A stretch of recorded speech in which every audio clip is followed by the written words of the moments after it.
Dave Fleischman, Tom Leyden. We have reached championship weekend. Is this the foursome that you anticipated playing? Probably not, considering that the Lions turned the ball over 5 times. I was pulling for the Ravens and the Lions here. I'm a little bummed. I know you're bummed. Oh, my poor daughter, who is a true blue Lions fan. I think we're all Lions fans these days. That's true, which has been cool. It's been real cool because the Lions have been terrible for like many years. I know.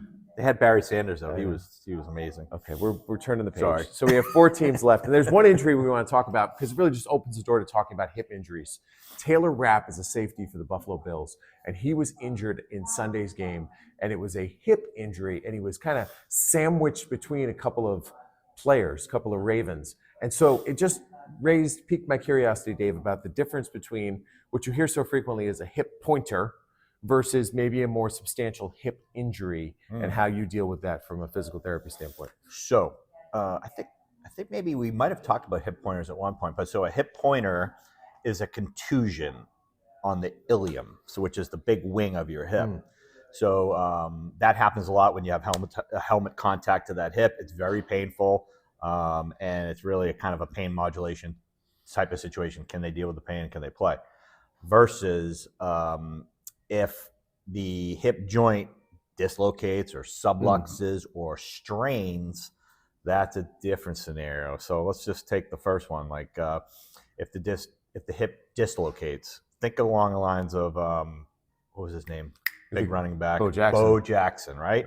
Yeah, Bo Jackson back in the day, he was running away and the tackler was holding onto his leg and his leg dislocated from the socket, which caused the blood vessel that supplies that joint to get compromised, and what happened is the bone died.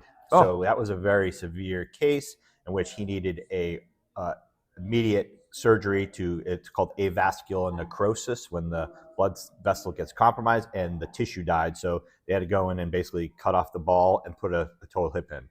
So that's what ended his career, unfortunately for him. So there's lots of different things. So if you have the dislocation, that can cause this severity of things like that, or just even maybe a hip flexor strain, which a lot of people know have strained the hip flexor.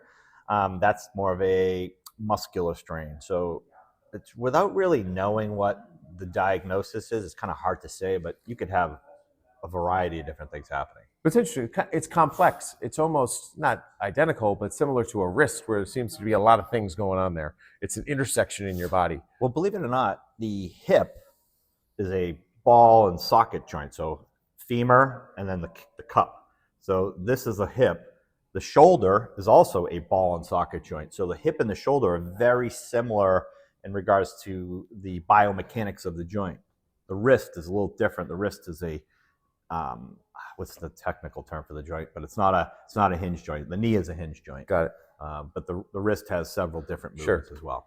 Interesting. Well, you just went to school.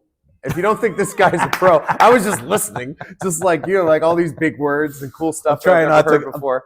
No, but that's what you're here for. I know. Sure. He's our expert contributor in physical therapy, and that's for good reason. That's Dave Fleischman from APRPT. Go to the website, www.aprpt.com. You can visit them down here in Foxborough or also at their location in Westwood, in Islington on Washington Street. So as always, thanks very much. And hey, who are we rooting for this week? Stay healthy. Oh, we should make predictions. All right. Yes. If you waited this long, we're going to make predictions. Yes. I would like to see the Bills win the Super Bowl. All right. So saying that outright. So I'm rooting for the Bills and Bills.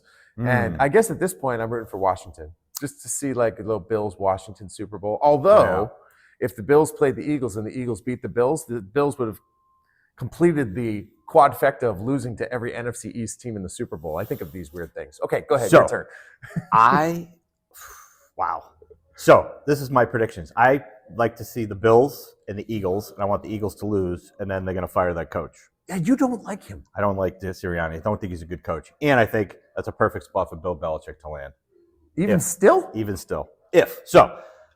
But with that being said, I love the Commanders. I love Jaden Daniels. I wish the Patriots had been able to get him. He is amazing. He's probably the best rookie that we've ever seen, right? Because there's ever been a rookie quarterback to take a team to the Super Bowl. And this guy is a catalyst over there. So, but I mean, the Eagles are so good, but they're hurt. They're banged up. So, but I'm picking Bills. or Eagles. And I hate to say it, but I think the Eagles could win. All right, well, we'll make that prediction next week. Thanks for watching.